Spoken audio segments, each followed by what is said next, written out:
miyuu dhibaatana haysta waxa weeyaan inagu wax allaale waxaynu ka naqaano body fat aanu jirin aynu isku daynaa inaynu goyno baroon oo sidii qof doonaya inuu lacag dhigto oo aan eegin meesha ku kaydsanaya lacagtiisii baankiisii amba jeebadkiisii amba khasnadiisii kolba meeshu ku kaydinayay aan eegin siduu ogaanaya qofkani wax allaale wuxuu dhigtay halkuu marayo markuu doonaya inuu gaadhina halkuu siduu ku ogaanaya haddii aanad eegin baankaaga haddii aanad ogaan percentage body fatkaaga haddana naftayda iyo dad kalema kusoo caawinaya baruur tiridaan muruq dhisaan dad u baahanta inaan kula shaqeeyo waxaa taaban kartaa linkiga commentska yeela marka videogan waxaan isku daynaa inaan ka jawaabno waa maxay body fat body fatyada kala duwan maxaad dareemaysaa markaad taagan tahay sideed noqonaysaa markaad taagan tahay body fat kee ayaa ugu wanaagsan inaad istaagtid haddaad tahay gabadh iyo haddaad tahay nin ood doonaysid inaad u ekaatid qof caafimaad qaba amba qaabkiisu hagaagsan yahay iyo sideed u gaari karaysaa body fatka aad doonaysid body fat waxa weeyaan miisaankaaga boqolkiiba imisa ayaa baruur ah caadiga miisaankaaga wuxuu ka kooban yahay lafo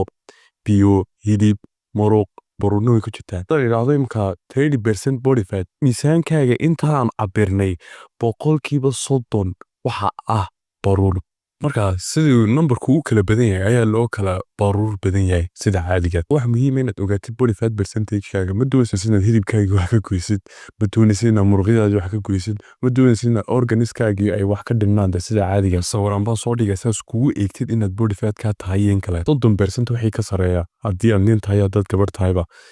qofkaasi horta aad iyo aad buu u buuran yahay sida caadiga qofkaasi waa obese ugu sii dhow yahay amba uu yahay obesity-na waa xanuun culays innaba caadiyin baa saaran baahidii cuntada u sii badan bilaa energy baa tahay gebigaaguba dee daalkaaga ayaa innaba caadiyan sababtaa intaasoo kg oo baruura ayaa sii daadee ka sii xidhnaa jirkiinoo la qabsado ma doonay inuu sii daayo baruurta markaa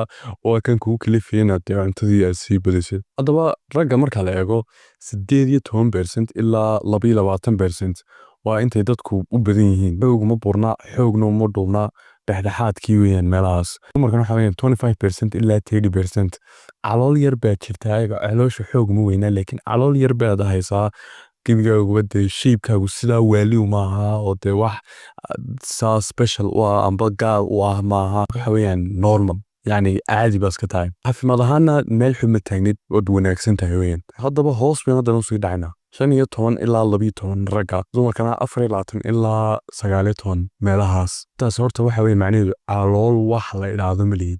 yaa calool shii wasdaysan bir hore ismaac salaamsan habba siisaan noloshiina baa kala qaateen wax alaali wax calool ma arkisid six pack uu joogaa kulay hadii uu de muruq yar dhisan yahay oo de wixii hore qarinay wuxuu ahaa baruurtii Soomaad de shiibkaagi aad iyo aad buu wanaagsan yahay gaajo inaba caadi yahay ma dareemisid soo ma dareemay bilaa baruur inaad tahay oo de gibigaagu waa baqtiisid hadaba ragga 10% wixii ka hooseeya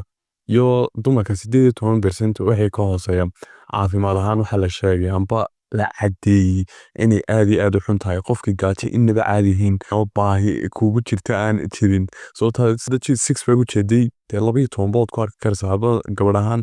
19% oo ku arki karsaa laakiin dhibaatadu waxa weeye marka intaa hoos uga sii dhacdo sheekan kaaga sheekanay nin baan iga soo baxay TikTok 10% buu ka hooseeyay body fat-kiisu wuxuu ku leeyahay waxa ii macaanaa oo aan u gaajoonay xaarka eygeyga oo dadkaa shishay ma garanaysan xaarka eygeygu dhigay